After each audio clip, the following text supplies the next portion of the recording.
Hey friends, if you have thought about planning your week with less booze or less alcohol, and the thought of it makes you break out in a mental sweat, welcome.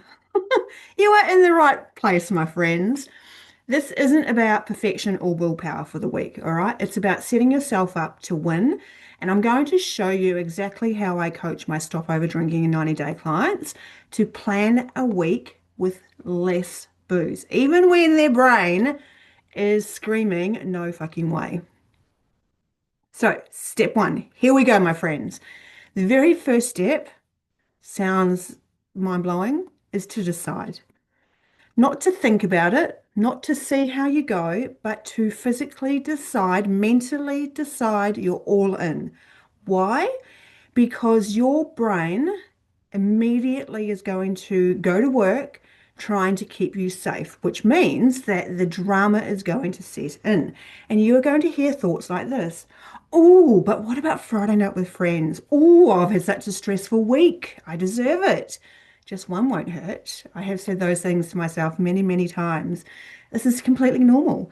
It is just your primitive brain predicting the discomfort and trying to avoid it. That is what the brain is designed to do. The magic is actually noticing that these thoughts are coming up for you instead of actually believing them. Because guess what? Not all thoughts are true. And in actual fact, our thoughts are optional. We don't need to argue with them. We just need to see them as your brain doing its thing. So that's number one, decide. Number two, plan. Our executive brain, the planning brain, clearly loves a plan. Once you've decided, you need a plan.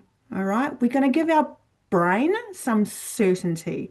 This is where most people go wrong. They try to wing it and they end up in the should I or shouldn't I? And then you're kind of spiraling out at 5 p.m. when your brain decides, like, oh, that was a dumb idea. Should I or shouldn't I?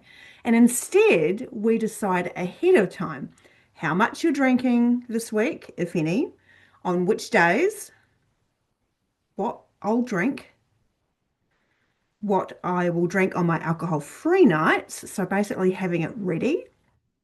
What you'll do if someone offers you a drink, the more you make decisions ahead of time, the less brain power you waste in the moment, and the less likely you are to start trying to negotiate this with yourself. Okay, step number three. We're going to keep this as simple as possible. Three steps. Number one, decide. Number two, plan. Number three, commit.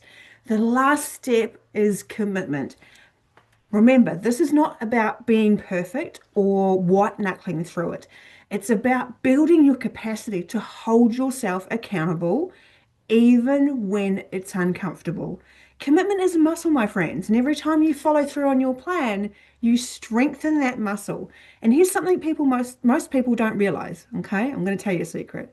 When you commit and you stick to it, you are building self-trust. You are rebuilding trust with yourself. That trust is what takes you from, I can't imagine a week without it, to, I can't imagine needing it. And that shift, that is where the freedom lives. So, to recap, decide, plan, commit. That is the foundation of reducing or stopping alcohol without relying on willpower. And inside Stop Over Drinking in 90 Days, we go much, much deeper than this.